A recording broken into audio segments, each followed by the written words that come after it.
Louvor abençoado nesta manhã, né? Deus abençoe a equipe do louvor. E sou grato a Deus por estar nesta manhã. E quero agradecer ao pastor Danilo também por permitir estarmos aqui compartilhando a palavra do nosso Deus. E você que está em casa também, se possível, abra suas Bíblias lá no livro de João, capítulo de número 6.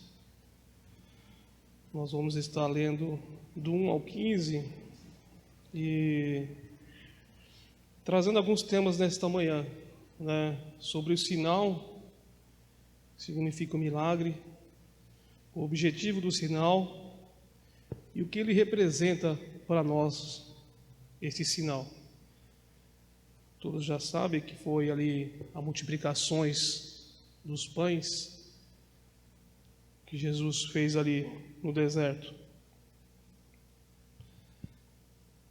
Depois dessas coisas, atravessou Jesus o mar da Galileia, que é de Tiberíades. Seguiu numerosa multidão, porque tinha visto os sinais que ele fazia na cura dos enfermos. Então subiu Jesus ao monte, assentou-se ali com seus discípulos. Ora, a Páscoa, a festa dos judeus, estava próxima.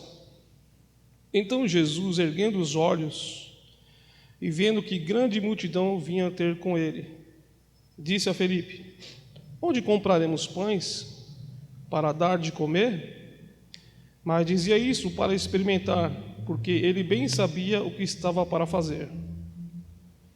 Respondeu-lhe Felipe: não lhe bastaria 200 denários de pão para receber cada um o seu pedaço?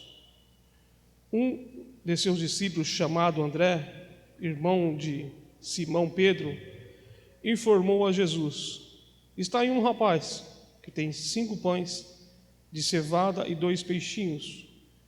Mas isto que é para tanta gente?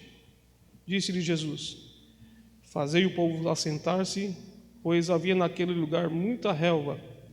Assentaram-se os homens em número de quase 5.000. Então Jesus tomou os pães e, tendo dado graça, distribuiu entre eles, e também igualmente os peixes quanto queriam. E quando já estavam fartos, disse Jesus aos seus discípulos: recolhei os pedaços que sobraram, para que nada se perca.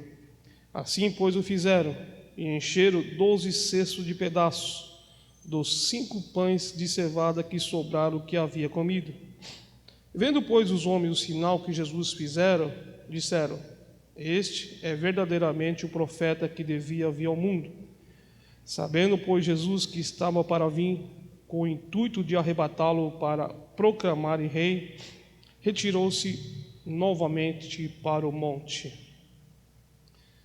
Irmãos, aqui nós vemos um grande milagre que Jesus fez, e esse milagre foi considerado um milagre que teve maior público, né? E para entendermos esse milagre, nós devemos fazer a pergunta: o que levou a este sinal? Jesus, após a morte de João Batista, Jesus inicia o seu ministério, e ali ele ensinava o povo e realizava muitos milagres. E por ele realizar muitos milagres, a multidão o seguia para onde ele ia, né? E tinha dia que Jesus não conseguia nem se alimentar, porque a multidão estava aflita, e onde Jesus estava, a multidão também estava. Então, Jesus, ele queria retirar um tempo para descansar com seus discípulos. E ele atravessa o lago de Tiberíades, que tem aproximadamente 20 quilômetros de comprimento, por 11 de largura, para descansar com seus discípulos, né? E Jesus, atravessando o lago de Tiberíades, a multidão não deixou ele seguir sozinho, a multidão o acompanhou, né? Uns iam de barcos, acompanhando o barco de Jesus atrás. A multidão que não tinha condições de ir barco, eles deram a volta no lago, e aí provavelmente pode ter sido uma caminhada a mais de 20 quilômetros, né? E quando Jesus chega do outro lado do lago, e já tem uma grande multidão ali o esperando, que o cercava, Jesus se retira para a cidade mais próxima ali, que é a cidade de Betsaida, onde nós temos ali a cidade do apóstolo João, o apóstolo Felipe e o apóstolo André. E chegando ali na cidade de Betsaida, Jesus procura um monte onde ele podia falar ao povo, aquela multidão que o seguia, e a multidão pudesse ouvir. E para isso ele deveria estar num lugar maior, mais alto, né? Para que ele falando a multidão pudesse ouvir. Não é como com os dias atuais, né? Hoje nós temos o microfone, nós temos o som. Se queremos que o som chegue com maior distância, é só aumentar o volume, né? Mas naquela época não existia isso. Hoje nós temos a mídia que chega aí aos 4 cantos da terra, né? E naquele tempo não existia isso. Então o recurso que tinha era Jesus ficar acima da multidão para que a multidão pudesse ouvir a sua voz. E nós vemos nos livros sinóticos alguns relatos que os livros sinóticos nos apresentam do que ocorreu naquele dia que Jesus atravessou o lago de Tiberíades para descansar com seus discípulos, mas a multidão o seguiu e não deu descanso a Jesus. E aí nós vemos Mateus, ele vem relatando que naquele dia Jesus curava todos aqueles que vinham até Jesus, né? Então Jesus estava ali e curando também as pessoas que estão enfermas. Aí nós podemos imaginar 20 quilômetros que Jesus passou, e imaginamos aí essa multidão com os enfermos trazendo acima de 20 quilômetros de caminhada, né, para chegar até aquele deserto. Lucas também informa que Jesus estava ali ensinando o reino de Deus. Além de ele estar curando, ele também estava ensinando o reino de Deus. O livro de Marcos relata esse ocorrido, que Jesus olhava para a multidão e olhava para ela como uma ovelha sem pastor. É uma ovelha que não tinha ninguém para orientar e para ensinar. E passando já o dia, ia se entardecendo, né? Aí nós vemos alguns relatos lá no livro de Marcos 35 e 36, que ia chegando-se a tardezinha e tinha-se uma grande multidão ali com Jesus. Não poderia só da cidade de Betsaida, porque da cidade de Betsaida era em torno de 2 a 3 mil pessoas, né? E o número de pessoas que estavam ali era bem maior. E nós vemos que nesse dia era próximo à festa da Páscoa. E sabemos que os judeus, eles têm um costume de celebrar a Páscoa em Jerusalém. Uma vez por ano, todos os judeus ali, vizinhos de Jerusalém, vinham até Jerusalém para festejar a Páscoa. E por esse motivo nós vimos essa grande multidão que acompanhava. E ali nós vimos peregrinos, né, que vinham de longe. E o livro de Marcos 6,35, ele relata, vamos ler lá? Livro de Marcos 6,35. E declinando a tarde, vieram os discípulos a Jesus e lhe disseram: é deserto este lugar e já é avançada a hora. Despede-os para que, passando pelos campos ao redor e pelas aldeias, compre para si o que comer. Detalhe, eles estavam ali e ali era um deserto. Não havia comércio, não havia água para eles beberem. Provavelmente os peregrinos que acompanhavam Jesus, que vieram das cidades vizinhas, poderia ter ali pão, água, mas não era assim para todos, porque ali foi um evento inesperado, né? Jesus não programou esse evento para estar ali, né? Foi um evento que aconteceu espontaneamente, né? E a multidão ali estava ali o dia todo, né? Já estava chegando a noite, anoitecer. E sabemos ali que tinha mulheres, homens, mulheres, crianças, idosos e, além de tudo, doentes também estavam ali. E aí os seus discípulos começam a se preocupar, né? Como que vai fazer com essa multidão? Né? Eles estão com fome, né? E não têm o que comer.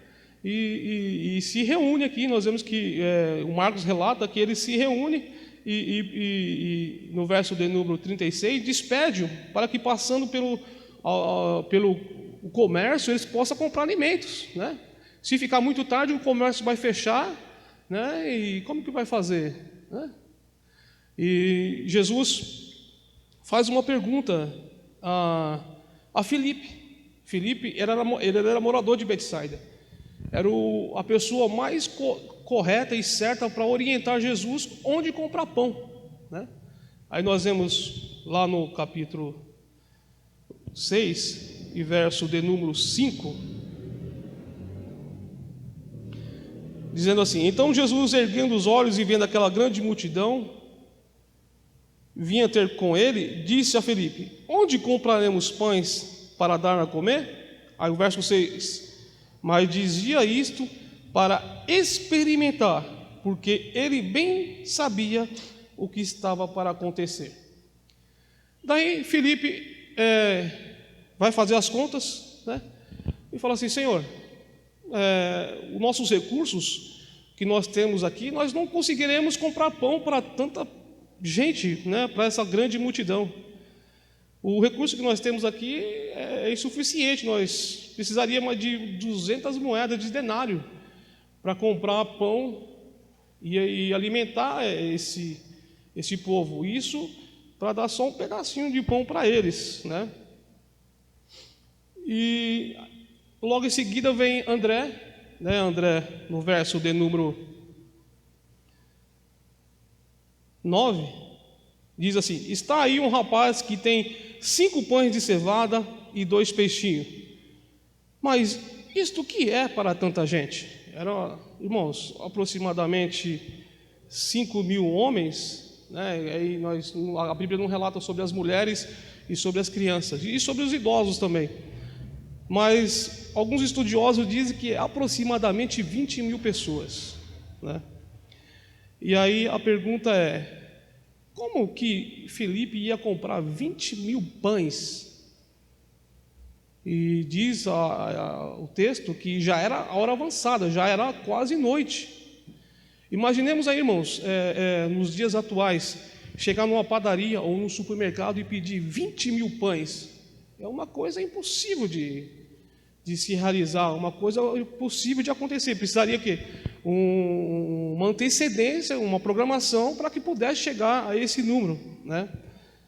E aí Jesus pede aqueles 5 pães e 2 peixinhos que André viu com o rapaz, e ali Jesus come com seus discípulos esses 5 pães, esses 2 peixinhos, e o que sobrou Jesus pede para que traga 12 cestos, né? Como foi feito esse milagre, nós não temos relatos, né? Mas podemos imaginar que Jesus ia cortando os pedaços, colocando sobre o cesto, e aquele cesto ia se enchendo, né? E Jesus pede que o povo se organize, né? Faz grupo de 50, faz grupo de 100, e os seus discípulos ali enchendo os cestos, né? E alguns estudiosos dizem que talvez esses 12 cestos seja por causa dos 12 apóstolos, mas não tem nada ainda que nós possamos assim nos afirmar, nos apegar sobre esta questão. Mas a questão é que Jesus ali, ele alimenta aquela multidão de quase 20.000 pessoas com apenas 5 pães e 2 peixinhos, né? E sabemos que o povo ali se fartou, né? Ficou saciado, ficou alegre, né? E através desta alegria, o que acontece? Eles veem Jesus como um grande profeta, né? Que ali estava a grande multidão. E aí eles ligam a Deuteronômio 18:15, que ali tem um relato que Moisés diz que o Senhor teu Deus te levantará um profeta no meio de ti, de teus irmãos como eu, e a ele ouvireis. O povo, vendo aquele milagre, irmãos, surgir do nada, eles estavam no deserto, ali não tinha recurso nenhum, e o povo vendo aquele milagre acontecer, Jesus ali multiplicando pães, multiplicando peixe. E se nós ver a questão da época, a questão social da época, era uma época muito de escassez, existia muita pobreza ali em Jerusalém. Por que existia muita pobreza? Porque os imperadores de Roma, eles cobravam muito impostos, né? E os pobres não tinham condições de pagar aqueles impostos, caindo em grande pobreza. Isso devido a muitas rebeliões que teve ali, para que pudesse sair do jugo de Roma, dos imperadores. Então ali eles viviam em grande escassez de saúde, escassez de alimento, escassez de moradia, escassez de segurança. Então havia assim uma grande pobreza mesmo. E nós vemos isso quando no verso número 9, quando André fala que ali tem 5 pães de cevada. E, irmãos, a cevada era dado, ou era feito o alimento para dar para os animais. E nós vemos que o que os pobres comiam era pão de cevada. Cevada era um alimento de animais. E vemos quão grande é a diferença aqui dos ricos. Os ricos comiam pão de trigo, mas a classe mais pobre comia o quê? Pão de cevada.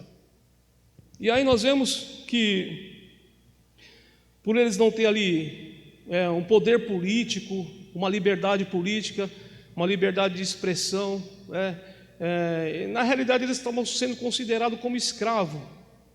E aí eles olham para Jesus, e aí eles veem Jesus, como nós vimos lá no livro sinótico. O que Mateus relata? Que Jesus estava o quê? Curando. Aí eles olham para Jesus, vê Jesus curando. Aí vê Jesus dando pão e peixe para o povo. Eles veem Jesus como um libertador, um rei que pode governar Jerusalém e sanar o quê? Todos os seus problemas materiais. Eles assim pensam: vamos fazer de Jesus um rei de Jerusalém. Vamos fazer de Jesus um rei que vai nos libertar de Roma, dos imperadores de Roma. Vamos trazer ele como o nosso rei, que vai suprir tudo que nós precisamos. Olha, ele já cura, né? Está curando aí os enfermos, né? Agora multiplicou pães. O que falta agora é só montar um exército, montar um exército forte, que se ele tem poder para isso, ele vai montar um exército forte aqui, e nós vamos combater Roma e vamos alcançar a nossa liberdade política. E aí, o que acontece, irmãos? Vamos ver lá? Verso de número 15. Olha o que diz aí o verso de número 15. Sabendo, pois, Jesus que estava para vir com o intuito de arrebatá-lo para proclamar rei, retirou-se novamente sozinho para o monte. E aí fica uma questão, né? Poxa vida, Jesus fez um milagre ali, né? Ele podia assim buscar um reconhecimento, um mérito sobre aquele milagre que ele fez, né? Ele podia ali alcançar a glória para ele mesmo. Mas por que ele retirou para o monte? E ele sabia que o intuito daquele povo era colocar ele como rei. Se ele tivesse interesse no reino terreno, aqui seria a melhor oportunidade, né? Ele não foi até o povo pedir para que fosse rei. O povo por si só se despertou para colocar ele como rei, porque viu ali um grande cuidado para com o povo. Mas Jesus se retira para o monte porque a missão dele, irmãos, a missão dele, o que era? Restabelecer a aliança quebrada pelo homem através do pecado. Ele se retirou para o monte porque o reino dele não é deste mundo. Ele não veio para ser rei deste mundo. Ele não veio para confrontar os imperadores. Ele veio para fazer esta aliança ser restabelecida, a comunhão que havia se perdido através do pecado entre o homem e Deus. Jesus veio para restabelecer esta comunhão. Por isso ele se retira para o monte. E nós vemos que dias atrás Jesus sofreu essa tentação quando foi levado ao deserto. O próprio Satanás chegou a Jesus e ofereceu o reino deste mundo. E Jesus repreende Satanás e disse: Satanás, está repreendido em nome de Jesus. Afasta-te, porque somente a Deus adorarás. Está escrito: somente a Deus adorarás.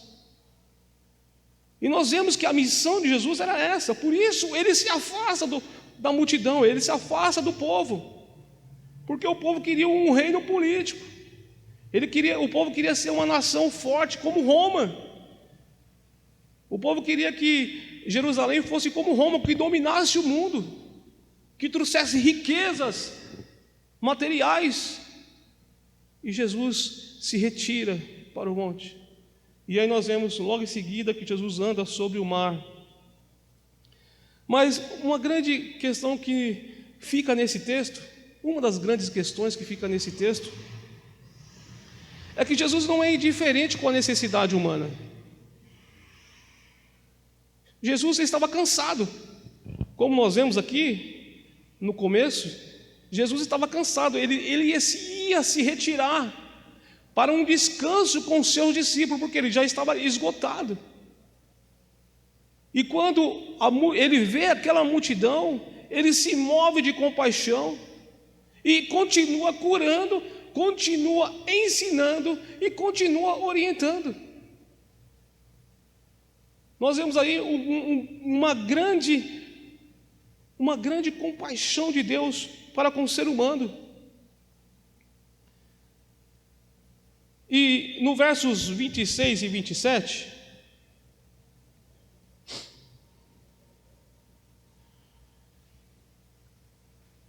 Jesus nos dá uma orientação. E por que ele nos dá essa orientação? Porque, como nós vimos, Jesus retirou para o monte.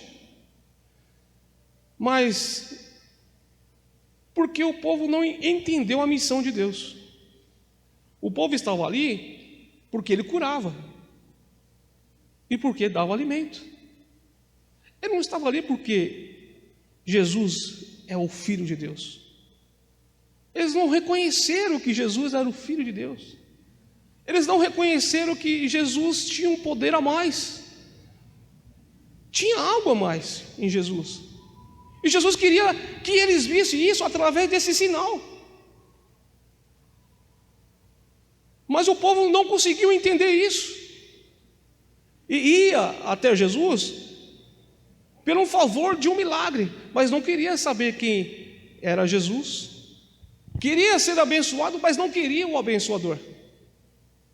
E aí Jesus fez o milagre e depois teve que explicar para eles qual que era o significado do milagre. Porque o povo não conseguiu entender. E aí nós vemos aí no versos 26 e 27, Jesus lhe responde. Ele disse: na verdade, vos digo, que me buscais não pelos sinais que viste, mas porque comeste do pão e vos saciaste. Versos 27, trabalhai não pela comida que perece, mas pela comida que permanece para a vida eterna, a qual o Filho do Homem vos dará, porque a este o Pai Deus e o selou. Irmão, Jesus queria que eles reconhecessem que Ele é o pão da vida, que Ele tem o poder da vida eterna. Mas eles entenderam totalmente errado.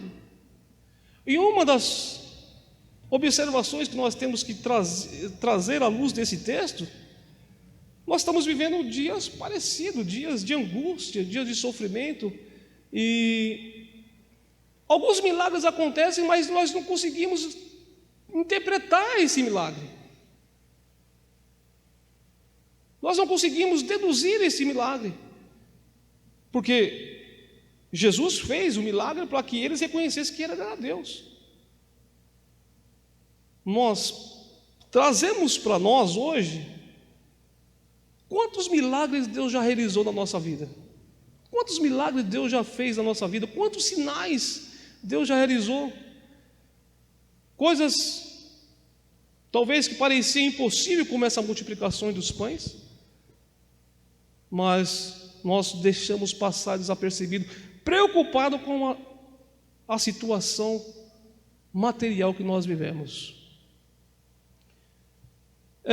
Jesus mostra esse milagre para que os judeus reconhecessem que ele era o pão da vida, porque os judeus tinham aquela tradição que Moisés fez descer o maná do céu lá no deserto, mas não foi Moisés que fez descer o maná do céu. Quem foi que fez? O próprio Deus, o próprio Jesus. E esse milagre podia ser interpretado por eles desta forma, mas eles interpretaram totalmente errado, equivocadamente.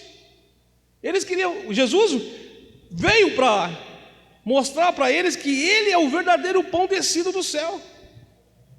E aí nós vemos texto mais após que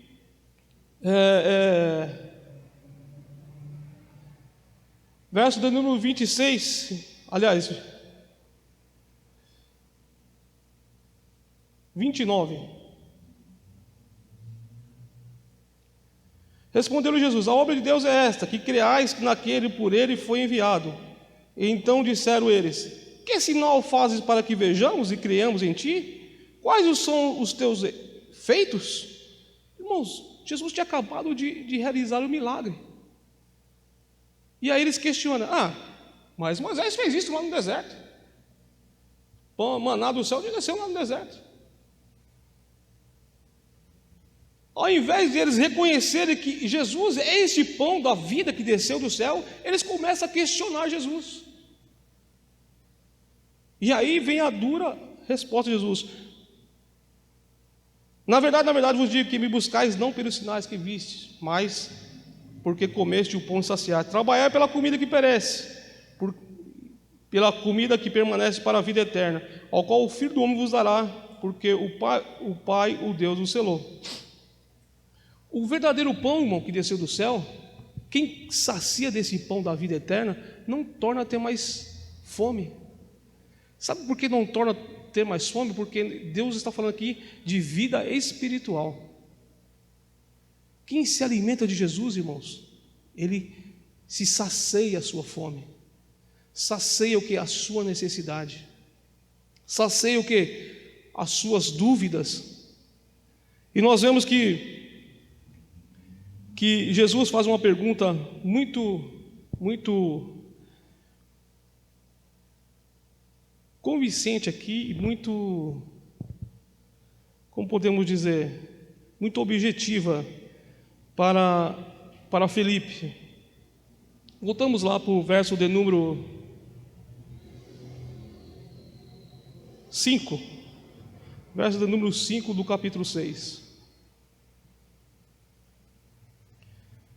Então Jesus, erguendo os olhos, vendo aquela grande multidão vinha ter com ele, disse a Felipe: onde compraremos pães para dar a comer? Uma pergunta que talvez Deus faça para nós hoje. Onde encontraremos solução para o seu problema? Onde encontraremos solução para a sua questão? Jesus esperava uma resposta de Felipe, porque quem estava diante de Felipe era o Criador do universo, era o Deus que formou tudo na terra. é o Deus que interage com o ser humano. Ele não criou o ser humano e deixou na pura sorte. Ele criou o ser humano e ele interage com o ser humano. Nós vemos que Jesus, ele morreu na cruz para nos salvar. E ele se encarnou como carne, como matéria, como eu e você, para revelar a sua gloriosa e poderosa majestade e poder. E quem estava ali falando com Jesus é este Criador. E aí ele dirige a Filipe: Filipe, onde compraremos pão? Onde resolveremos esta questão? Que é uma questão impossível de se realizar. E aí Filipe responde: é impossível, nós não temos recursos, nós não temos como fazer. E sendo que Filipe já vinha há algum tempo caminhando com Jesus. Filipe já estava ali, eles estavam cansados de quê? De ver os milagres, porque a multidão o seguia. Jesus esteve com Filipe a maior parte da trajetória ali do início do Evangelho. E talvez Filipe tenha pensado: será que acabou o poder? Será que ele tinha poder para fazer os outros milagres, mas aqui não tem solução? E cabe a nós hoje, será que estamos na mesma situação que Filipe? Nos questionando, nos perguntando, não vai ter saída, não vai ter solução. Mas é promessa de Jesus que estará conosco todos os dias. É promessa dele. No livro de João fala assim que ele e o Pai viverá em nós, através do quê? Do Espírito Santo. E essa pergunta cabe a nós hoje: o que faremos? Jesus nos chama, nos convida para isso. O que faremos? Ele está interagindo conosco. Ele não é indiferente. Você vê que ele estava cansado, estava esgotado, mas a multidão foi até ele. E ele relata aqui: todos que vinham a mim, de modo algum eu lançarei fora. De modo algum eu vou te rejeitar.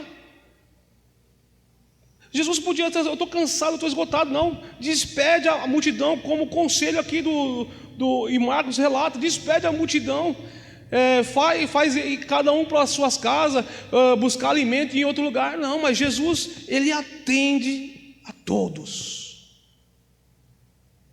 não deixou nenhum desamparado ali. E ele promete que estará conosco todos os dias. E a questão de hoje, que ele pergunta para nós: o que faremos? E não foi só Filipe, nós vimos André também. O texto de número 9, está aqui um rapaz que tem 5 pães de cevada e 2 peixinhos. Mas o que é isto para tanta gente? Eles estavam com Jesus, eles estavam vendo os milagres de Jesus operando.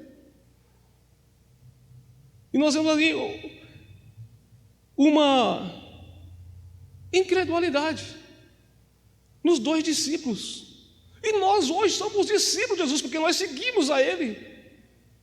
Nós estamos na condição de discípulos, somos seguidores de Jesus. O que cabe a mim e a você é afastar essa incredulidade e responder para Jesus: o Senhor sabe, o Senhor tem o poder, o Senhor pode realizar. Se eu for a sua vontade, isso vai acontecer. É isso que Deus quer ouvir de nós, porque Ele está perguntando. E outro detalhe aqui, outro detalhe, no verso de número 6 e 6. Mas dizia isso para o quê? Experimentar, porque Ele já sabia o que ia acontecer. Jesus já sabe o que vai acontecer, mas Ele está te perguntando para te experimentar. O que faremos? Como vamos agir? Qual é a solução? Como vamos resolver? Jesus quer resolver junto contigo. Esta é a vontade de Jesus para nós. Os milagres vão acontecer, mas os milagres vêm para que você reconheça que Jesus é o Salvador. Jesus é o que tem o pão da vida. Jesus é o que tem a vida eterna. E que possamos, irmãos, nesse dia, nos atentarmos mais às Escrituras. Sabe por quê, irmãos? Porque Jesus teve que explicar o milagre aqui para o povo. Jesus teve que explicar, porque Ele é o pão da vida. Jesus explicou para eles, para que eles entendessem que o significado do milagre é para que você e eu reconheça que Ele tem o poder de nos fazer aliança com Deus e nos levar à vida eterna. Amém, irmãos? Que Deus nos abençoe nesse dia. Sou muito grato a Deus por estar aqui falando e compartilhando a palavra de nosso Deus. Que possamos confiar na sua providência, que possamos ser dependentes de Jesus em tudo, porque Jesus nunca vai deixar de te ouvir, por mais extrema situação que vai acontecer. E sabemos que as situações que vêm na nossa vida são angústia, tribulações. Muitas vezes vamos passar por momentos de desespero, momentos que nós vamos olhar e não vai haver saída, mas que possamos olhar para Jesus, olhar para cima e olhar para Jesus e saber que Ele tem a solução. Amém? Deus abençoe a todos. Sou muito grato a Deus e vamos estar orando e agradecendo a Deus por esta oportunidade única que o Senhor nos dado. Senhor, somos gratos a Ti, ó Pai, por o Senhor ter morrido ali na cruz e trazido vida até nós. Somos gratos a Ti, ó Pai amado, pela Sua graça e pela Sua misericórdia. Somos gratos a Ti, ó Pai, por este dia que o Senhor tem nos abençoado. Que possamos compreender, Senhor Jesus, quão grande, quão poderoso o Senhor é. E sabemos, ó Pai amado, que o Senhor tem o poder de dar-nos o pão de cada dia, de cuidar de todas as nossas feridas, de cuidar de todas as nossas enfermidades. Sabemos, ó Pai amado, que o Senhor tem um poder infinito, ó Pai amado. Mas nesta manhã nós lhe pedimos, ó Pai, desvenda os nossos olhos para que possamos contemplar a Tua majestade, meu Deus.